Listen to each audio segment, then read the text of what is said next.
We are going to talk a little bit about storytelling and the importance of the ask. And again, there's a lot more information in the book that we'll go through exercises around this. But in our closing thing, what I want you to really think about is that time when you are trying to make the ask and you do need to turn to your network. Shira talked a little bit about it. She was professional, but she was authentic.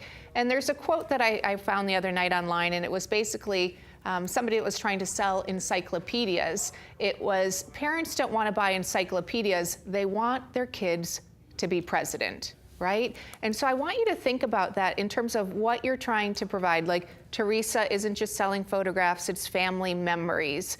That the emotional connection behind the ask is really important. Another quote that is very similar to this is that Gavin Newsom actually said it in an interview with him. He said that people are going to remember not what you said, but how you make them feel.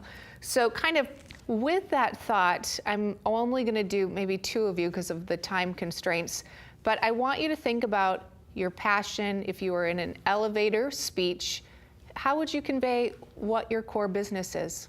What is your business idea or the area of interest that you have? I'm interested in this, you know, da-da-da-da-da. So, do we have a brave volunteer? This is the hardest exercise of the day. I'll do it. Carrie, yay. So you're in an elevator speech. You know, you quickly have to kind of convey what you're passionate about.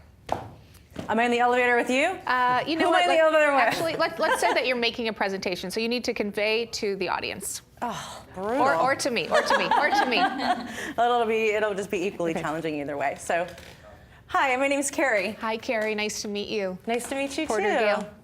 What do you do, Porter? Well, right now I'm teaching a course, and it's fantastic. I try to help people learn how to network in a more appropriate way. Fantastic. In a more authentic way.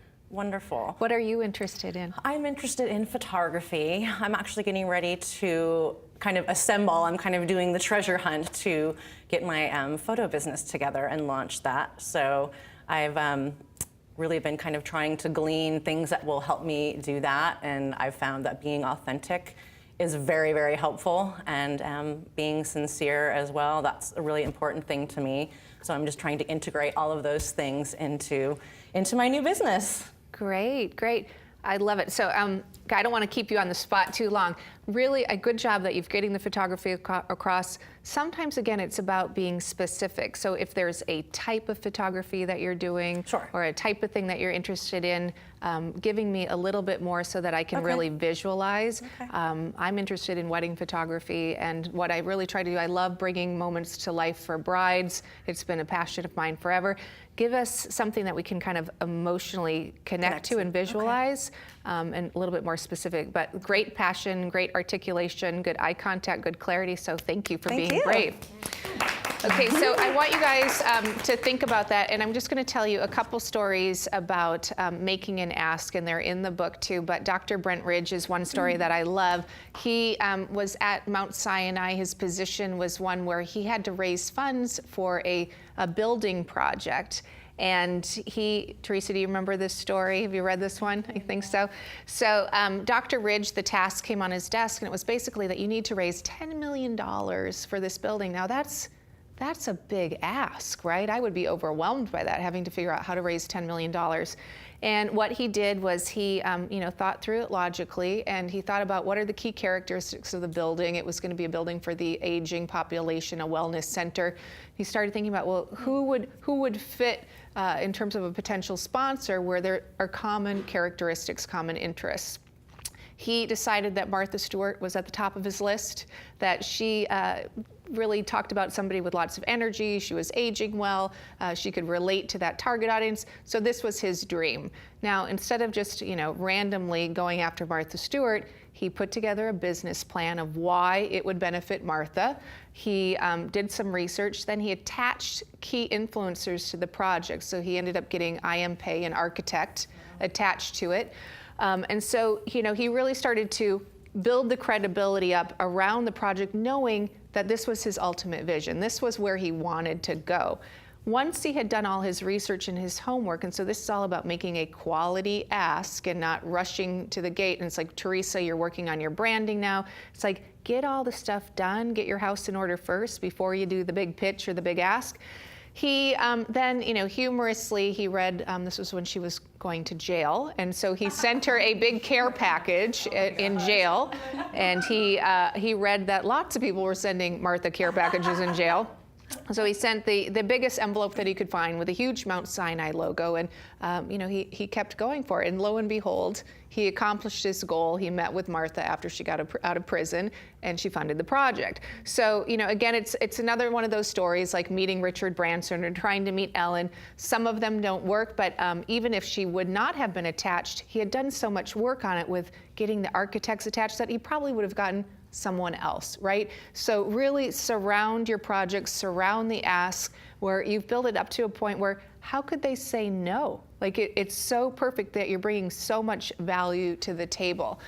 So really think about that. We talked a lot about the importance of listening.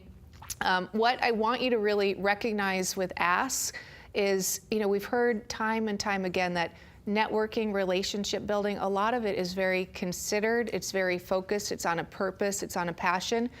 People that are making successful asks and presentation, they're rehearsing. They're not just jumping up on a stage and coming up with a comedy skit. Like I mentioned with Peter Sim's book, Little Bets, there's a lot of practice and repetition. One person that I did interview, Gavin Newsom, he shared the story of the fact that he actually is dyslexic. And so that with his speeches, he will practice over and over and over and over again, and then he will actually practice without the teleprompter so that he really knows the material and he is able to deliver it. So one resource that I do encourage you to look at is TEDx videos, 15 minutes or less. They're really very moving videos, and you can convey, 15 minutes is actually a really long time for a speech. So the exercise in the book is not a 15-minute speech, it's a 3-minute speech. Do a 2 to 3 minute speech on your passion, on your topic. Maybe you start where you do it in the mirror. Then maybe you bring a trusted friend where you pitch what your business idea is and videotape it, maybe just take notes or ask for feedback. And even if it feels uncomfortable, that process of crystallizing, here's where I'm trying to go, is going to be really, really beneficial.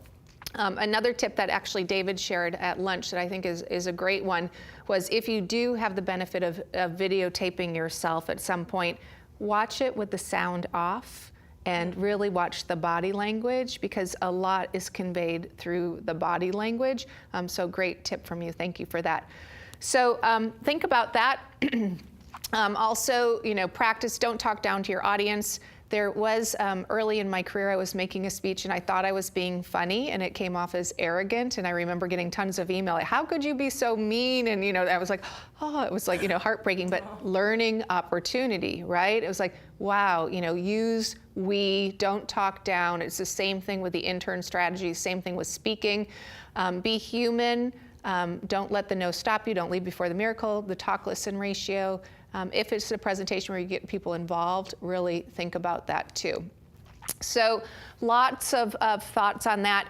The other thing is that I am a believer, when we've talked about the content strategy, there's not only the storytelling and the emotion, but do you have any prior results that you can share and demonstrate in an emotional way? I would imagine that you probably are pitching and making asks for sponsors. Mm-hmm. How many people have attended? And it's, don't say 4,000, say 4,123, right? Like, to give them the specifics, just like Bill was saying, people want specific information. And how did it help, emotionally, how does it help change a community? Any video or images that you have, again, online sharing, social sharing, attaching a video. This is what the event looked like when the kids came to the event. This is what happened. You can really convey so much more through pictures and images. And so if that's an appropriate part of the ask, make sure that you're conveying it. Any endorsements or testimonials, both in the job search, having those, and then I've got to imagine, again, using you as an example, that there probably are people that have come to your conference.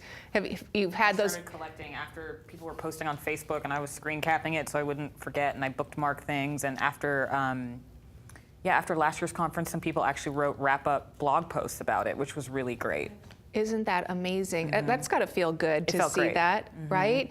What a better endorsement and kind of a statement of what the power of the connecting those comments and quotes. So if you were going to see a potential sponsor or even somebody who you wanted to have come be a speaker, look at what happened last year. As long as you have the sign off that you can use that, and if it was shared publicly, you know, I don't see why you wouldn't be able to, but keep that information. Same thing, Teresa, in your business where you're going to be doing a lot of coaching, those testimonials, you obviously are going to be putting them on the website, but you know, one powerful testimonial can drive a lot of business, which reminds me of a story where, again, it's all about, you know, service and integrity, but I was with, there's a new company called Surf Air. It's a small charter airline that flies from San Francisco to LA.